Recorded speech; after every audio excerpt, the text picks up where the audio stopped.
Hello. Let me just fix that a little bit. Alrighty. Well, it was golly, I'm so sorry. I gotta get this hair fixed. It was good to be off for the weekend, and I hope you missed me somewhat. I missed you. And we are off to our continuation of our Rise of the False Gods book study. Tonight, you're probably going to want to put that seatbelt on from the beginning to the end, because this one's kind of a wake-up call / eye-opener. And, oh, Tishy wants to join us. Come on. Yeah, here she is. It's going to be a tough one. It's been a tough day. It's been a tough year. It's been a tough 5 years. It's even been a tough 8 years. Here's the thing. I'm going to read you the chapter I wrote tonight. And as I read it, we have to remember I wrote this years ago. And to be able to compare where we were then and where we are now, and the unbelievable changes. I think if we got this all at once, I don't know that our psyche would be able to survive it. That's in all honesty. So I say buckle your seatbelt because there's some tough information to share tonight. And if you are a fan of Donald Trump, you will probably not want to watch this. If you can watch it with a deep breath and just hear me out, that's fine. But I did not write this book to be controversial or anything. I wrote the book in an attempt to bring the metaphysics behind what our experiences are so that we can do life differently. So buckle your seatbelt. Please don't just ditch. Give me a chance to make you some, okay? So this is called Homeward Bound. Wake up and be vigilant. Okay, this is, I don't know, 3-4 years ago, okay? As stated earlier, the challenges we face today happened over time, not overnight. They are the products of apathy, avoidance, denial, and abdication of our responsibility as citizens of the United States of America via non-participation. Well, I stand guilty in that, my friends. I do. Because years ago, I voted. I watched a little bit about the candidates. I followed through. And then when it got to be where it was personally impacting my beliefs and the way that I believe that people can go to live up to a higher standard, man, I got the attention real well. So, okay, this was probably around 2017, maybe early 2018 that this was written. We can't blame the government because we are a part of it. We vote. We do not vote. Or we vote by party because that's what we've always done. It's easy. Or we vote, even worse, in absolute ignorance. I mean, we have to ask ourselves, if I had to sit down and answer a quiz on the candidates that were running in any, given year, I might not have done that great on the test. Now I got a whole different life but I really do think it's about our abdication of our responsibility as a part of a government we like to say is of, by, and for the people. So what's a minister doing talking about this stuff? You know, there really cannot be separation of church and state because they are both, grounded in principle, with the bottom line being the good of the whole. But this is not all political. Remember, it's metaphysical. We're talking about states of consciousness.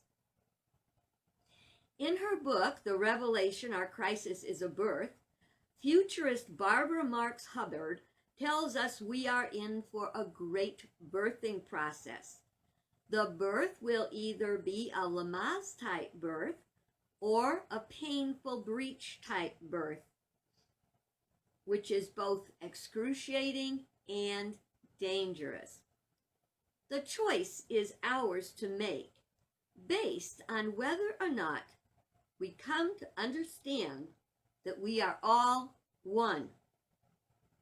We must stop seeing ourselves as individuals, independent of each other. Rather, the fact that we are interdependent beings, each an inseparable part of a greater whole. It's not just about all people being interdependent.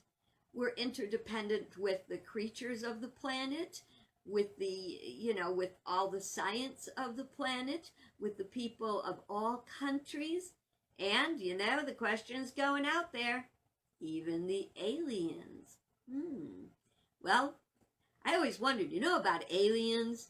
Did you ever think, are we the best God could do? Well, look at yourself in the mirror and say, God done good.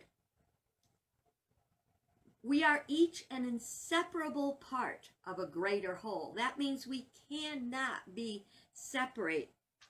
We depend on each other.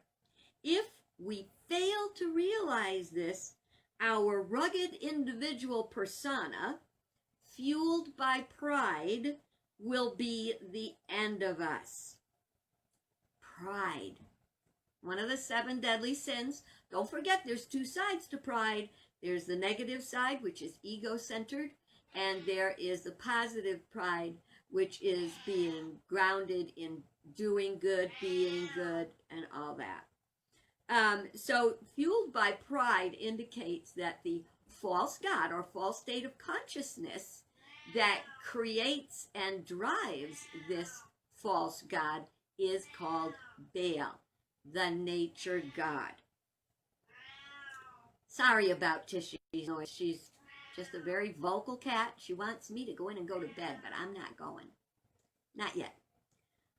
Okay. Stand in a mirror and look at your body. Well, that's funny. I always said, if you don't think God's got a sense of humor, stand in front of a mirror naked. Some of us are pretty humorous looking. All right, past that. Stand in a mirror and look at your body. Imagine how it would work with only one organ missing. It wouldn't work up to its full potential, would it? This truth comes from the Bible, and I'm going to quote here from 1 Corinthians 12. For the body does not consist of one member, but of many. If the foot should say, because I am not a hand, I don't belong to the body, that would not make it any less a part of the body. And if the ear should say, because I am not an eye, I do not belong to the body, that would not make it any less a part of the body. If the whole body were an eye, where would be the hearing?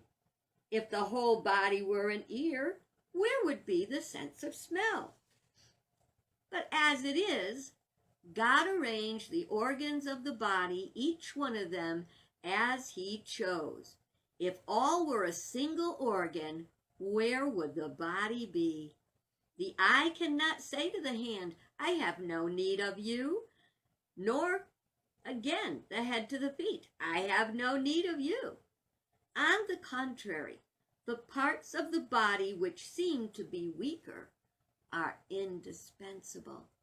Yes, yes, people can get by without feet or hands or whatever, but to be fully functioning and whole, isn't it nice to have it all? And we will have it all when we realize we are all one. If we understood this, we would no more drop a bomb on another country's citizens than blow up our own foot. Okay, now this is showing, you know how you say I'm showing my age? This was a big deal back then. But look at the bigger deal it is. Back then it was one thing. Now it has increased. As I write these words, the Trump administration has taken more than 2,000 children from their parents and put them in detention centers. Their only crime was trying to get to a place where the family could have a better, safer life for their family. Yes, a lot of people say my grandparents came here, but they came here legally. Well, sometimes when you are fleeing, legally is not a question. You are fleeing. A lot of people are not educated as to the right things to do. All they know is they wanted to come to America, the land of opportunity. Some opportunity. Their only crime was trying to get to a place where their family could have a better, safer life for their family.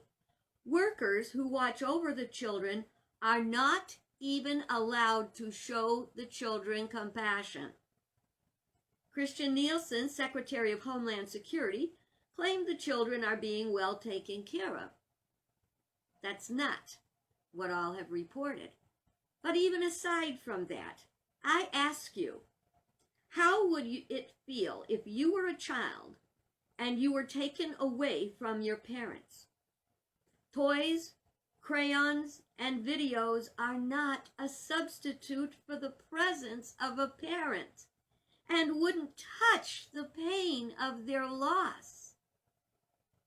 How would you feel as a parent if someone took your child away from you? Meanwhile, Trump refuses to stop the suffering. While last week, so we're dating it again, last week he praised North Korea's dictator Kim Jong-un, who has had many of his own people murdered, yet Trump praised him for being tough. We are one with the planet, but laws to protect it have been reversed.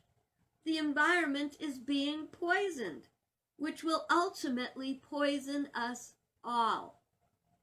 Our national parks are opened up to the rape of mining. We are one with the animal kingdom, while endangered species are losing their protection.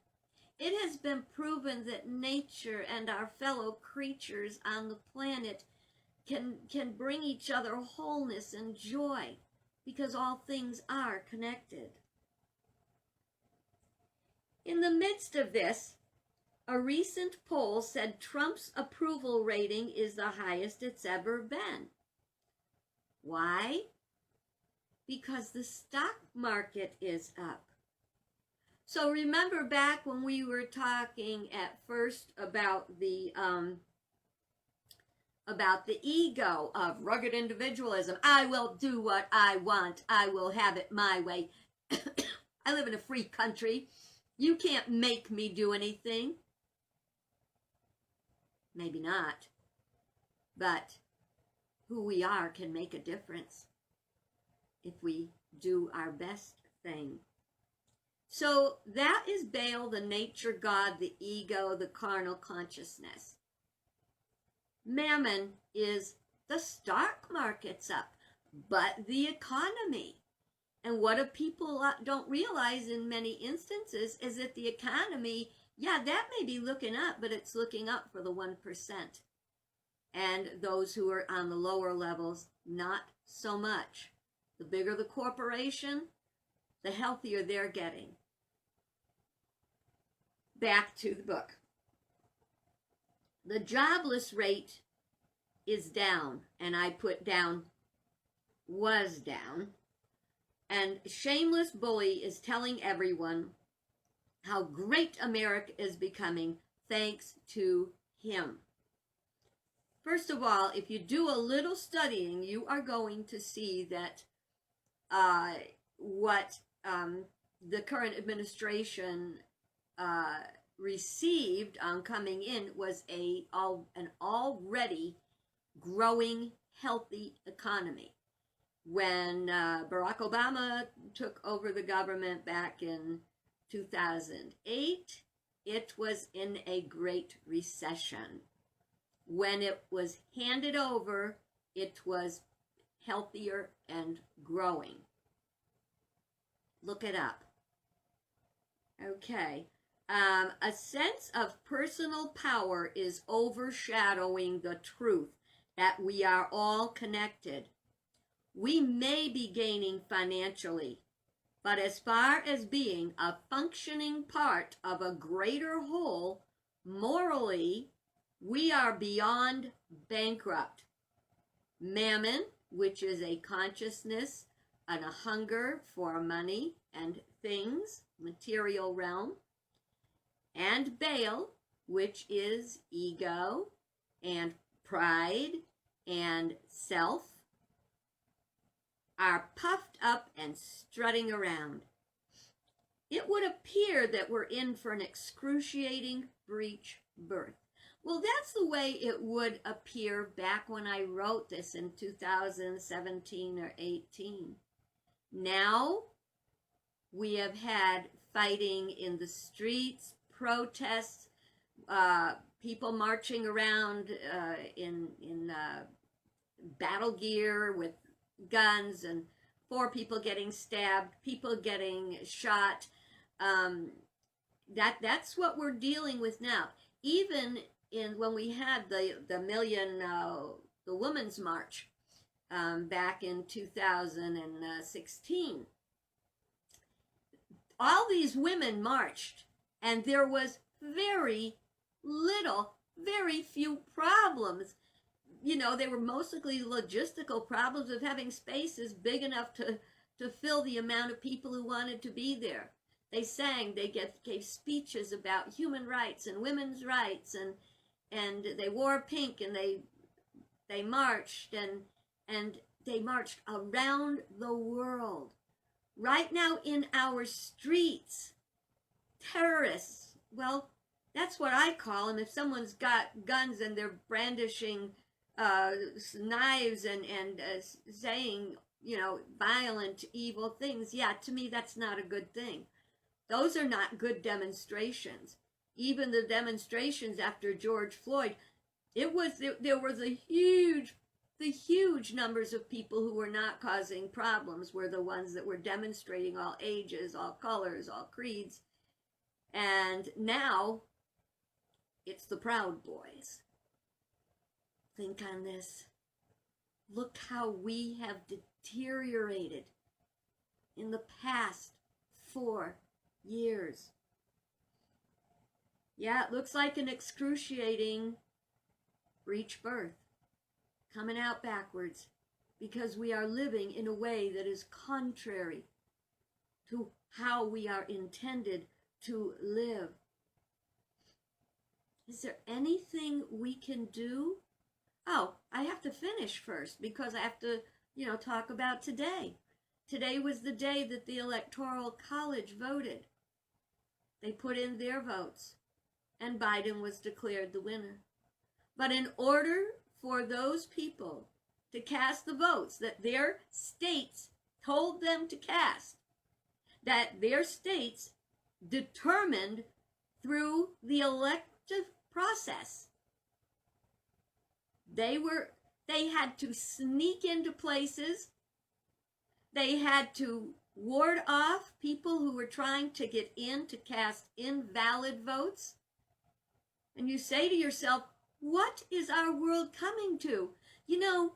When those of us who were upset initially because of the way the 2016 election turned out. And the way, I'm going to tell you straight up, what I was upset about is the misinformation, the disinformation, and the attitudes that was mind manipulation. It was mind manipulation, and that's how that all came into being. And that's what I was angry about. Over the past 4 years, I found far more things to be angry about. But we didn't have any of this violence. We didn't have any of these challenges. We did the vote counts. We recounted and recounted again. There were cameras, for God's sake. There was everything to protect our vote. Yet because it wasn't the way some people wanted it to turn out. You see, how many times have I said in the course of our study group meetings that the thoughts and actions and feelings we hold in mind manifest after their kind? I have said before, violence breeds violence. Disrespect breeds disrespect. How could we expect different from what has happened here in the past 4 years? This isn't politics, it's metaphysics. It's about the thoughts we hold, and it's about what we allow. This is an opportunity for us to learn to do different. What were we told in 2016? We were told, suck it up, buttercup. Deal with it, snowflake. Remember that? I'm not saying that. I'm not. I'm saying I stand for all that is right and true and good. I stand for love. I stand for interdependence, respect, life, liberty, pursuit of happiness, justice for all. What do you stand for? It is scary, my friends. It is scary. But I have faith, because even if that's going to be a breech birth, it's a birth. And we will be being birthed through our pain. Remember that word, I am woman? Yes, we are wise, but it's wisdom gleaned from pain. Yes, we paid the price, but look how far we came. If we learn the lessons, the metaphysics behind this, we will be stronger. We will know we're a part of a greater whole, and that we must be active participants in that greater whole. I don't care who, whoever is in the White House, if they are doing a good job, if they stand for all people, if they protect the Constitution, then it will be well. And if Joe Biden does things I think are wrong, you will hear about it. Well, you may not hear about it, he'll hear about it. We elect them, and then we hold their feet to the fire. You see, you don't go out in the streets and cause violence, but what do all the movies that are out show? What do all the games, the video games show? Violence. Get your way at any cost. See, we can't be just thinking about, in a video game, shoot the bad guy. How do you know that's the bad guy? You don't know that bad guy. Maybe if you knew that bad guy, you would see different. There's a story from, I think it's World War II, maybe one. I don't know. I pray to God there's never another one. But where it was Christmas Eve.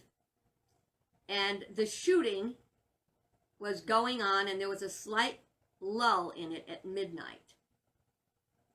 And someone heard someone singing Silent Night. And then from one side, the voices increased and everybody sang Silent Night. And then on the other side, they all sang Silent Night. And in that moment, they were the one. They were one. the next day, the fighting started again. I pray one day we will come to a place where the fighting will stop. And as the book of Revelation says, and there will be no more death, and every tear will be wiped away. It is very hard sometimes for me to fight back the tears when I see what our country has come to. When I see, even in my own family, division and disagreement. And there's no crossing it because of, what is it? Cognitive dissonance. Look it up. And how do we bridge that gap? Simple way, not easy way. And it's all metaphysics.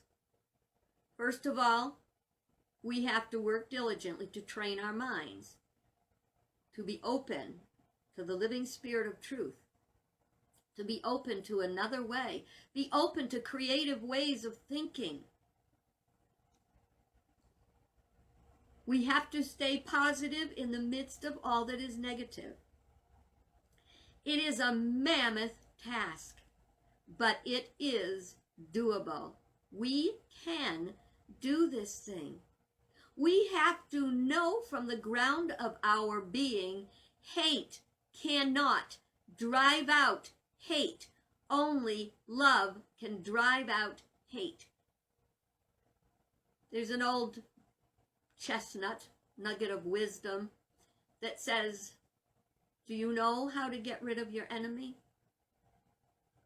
Turn him into a friend. We have to try to focus on what we agree on, not what we don't agree on. We have to live our truth despite what anyone else is doing. What if there was a war and no one showed up to fight? That doesn't mean you don't do anything. It means we are a part of this greater whole, and we must participate. I am seeking ways to participate. I want to participate in finding ways that everybody can agree on, that we will not have a fiasco at another election. I am looking at ways that candidates for the presidency should be qualified to do the job through education and experience. I believe there are ways to do these things. I want to work to eliminate Citizens United. If you don't know what Citizens United is, it is a law that was passed where a corporation can be like an individual in donating money. I want to see a realignment of the use of money in politics. Oh no, a minister messing with politics. We are all one. We have spiritual laws that lead us to long and healthy lives and actually creating a mirror image of the kingdom of heaven here on earth. But you got to live according to the spiritual laws. And the laws that are in our leadership, in our governing bodies, should reflect not one religion. Common sense laws, cause and effect, truth, justice, honesty. Everybody plays on the same playing field. That's what I'm doing. I'm looking for ways. Oh, and that's not the end of it. Heaven knows I'll be... Do I want to be in politics? No. I am a minister. I want to bring people to love God and to love each other, regardless of their color, creed, lifestyle. Just we got to put it down. Remember, love came down at Christmas. And love, that spark of divinity, reminding us we all have it within us. That's what Jesus said. We all have it within us. He didn't say only Christians had it in us. He said everyone who will receive it. So receive the light of Christmas and a good life. So anyone can speak words of virtue and truth and justice. Can we stand for it? Can we speak our truth with love? Don't fight. Don't fight. Can we speak our truth with love? Can we take a breath and turn the other cheek when someone is verbally attacking us? It doesn't make wrong right. It's just reminding us two wrongs will never make a right. Never. It takes great strength to embody and live it. I want to share an affirmation that I hold in mind a lot. And you got a paper, pencil, write it down quick, because I always say I'm going to post it in the comments, and I will try to. A lot of times I forget. But, okay, so I'm going to say it the first time as a standard reading, and then I'm going to repeat it in a couple of other ways so you'll be able to write it down. Okay. I place my life and all my affairs, and then you add what you are praying for, lovingly in the hands of the Father, with a childlike trust, knowing God's will for me is good and God's will is done. I'm going to say it again for today.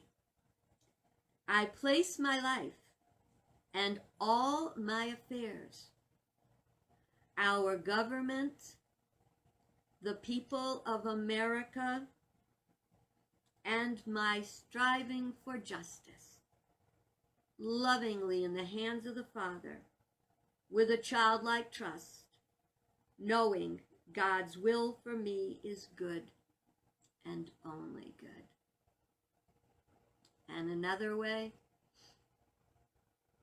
I place planet Earth and all its affairs lovingly in the hands of the Father, with a childlike trust, knowing God's will for us is good and only good, and God's will is done.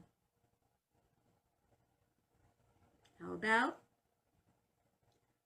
we place our lives and all those affected by the coronavirus lovingly in the hands of the Father, with a childlike trust, knowing God's will for us is health and only health.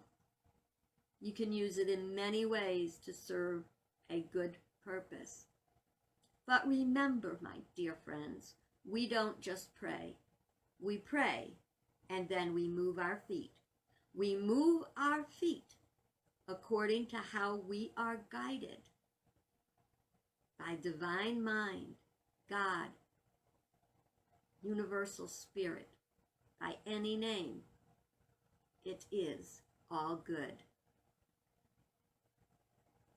Every time I feel like I'm getting tangled in fear and anxiety, I just keep repeating it. I have to repeat it a lot sometimes. I have to repeat it like in a running mantra sometimes. It's simple, not easy. But because it isn't easy, the rewards will be great. Look at it like this. Strong affirmations we hold in thoughts and feelings can build spiritual strength to us. It can build spiritual strength equal to a strenuous workout at the gym. These are spiritual exercises.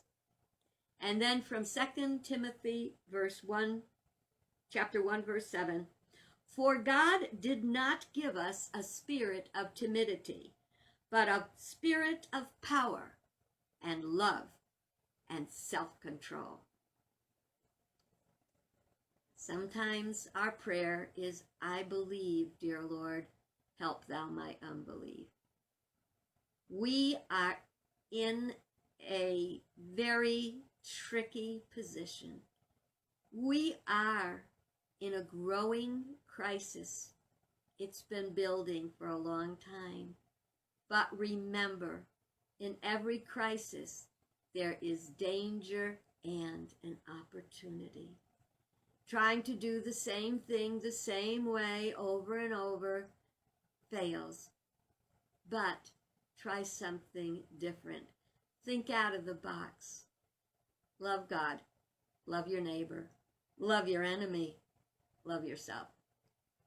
A good night to you. Thanks for watching. It's nice to share these thoughts, and if I have offended you, I do apologize, but I feel called to speak this truth. Now, tomorrow, we've got we're going to be talking about it's all in your mind. What's all in your mind? If this is the first time you've seen the videos, do know that you can go to YouTube and look up Rise of the False Gods, Alicia Leslie, and you'll find the videos. God bless. Have a good night.